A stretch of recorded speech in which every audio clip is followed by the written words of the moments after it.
Bonjour et bienvenue chez DigiSchool. Je suis Vanessa Brossard, votre professeure d'histoire-géographie, et aujourd'hui nous allons travailler sur la guerre froide, un conflit durable en Europe et dans le monde.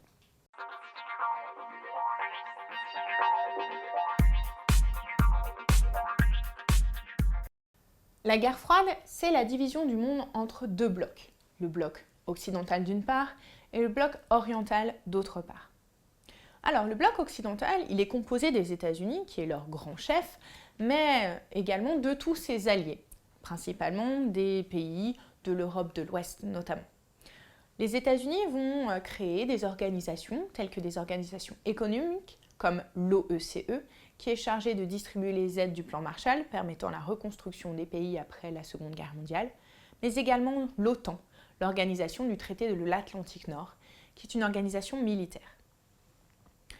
Les États-Unis prônent le développement de la démocratie, bien entendu, et cèdent également de la doctrine du droit des peuples à disposer d'eux-mêmes. D'un autre côté, l'URSS va développer les idées communistes et va s'allier avec l'Europe de l'Est, puisqu'il va créer des démocraties populaires, des formes de dictature communiste. Des organisations sont également créées comme la KM, organisation économique, ou le Pacte de Varsovie, organisation militaire. C'est alors une véritable guerre idéologique qui se développe entre les deux grands, les États-Unis et l'URSS. Cette guerre idéologique passe par l'énonciation de deux doctrines.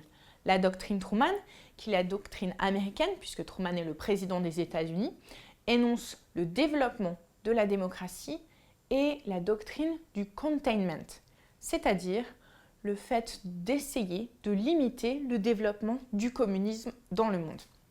Par ailleurs, la doctrine Jdanov est l'idée que les États-Unis sont un pays impérialiste et que l'URSS, par contre, est anti-impérialiste et veut développer, propager le communisme.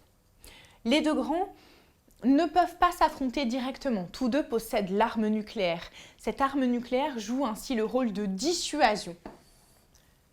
L'un des conflits périphériques qui a lieu entre les États-Unis et l'URSS est la crise de Cuba. En 1959, Cuba était devenu communiste avec l'arrivée du Che Guevara et de Fidel Castro au pouvoir. En 1962, l'URSS met en place des ogives nucléaires qui peuvent atterrir sur le continent américain et notamment peuvent toucher 2/3 des États-Unis. Le président américain, qui est alors le président Kennedy, demande à l'URSS d'enlever cette menace. La menace est telle que Khrouchtchev, qui est le chef de l'URSS, décide finalement de les retirer. Ces conflits périphériques continuent pourtant, malgré l'existence de ce qu'on appelle le téléphone rouge, un téléphone qui permet de se contacter directement entre l'URSS et les États-Unis.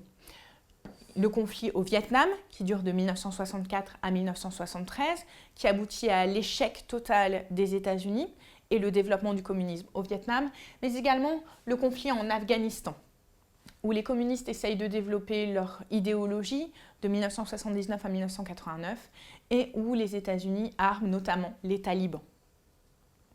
Progressivement, l'URSS est affaiblie puisqu'elle consacre un chiffre énorme, des sommes énormes aux armements. C'est ce qu'on appelle la course aux armements.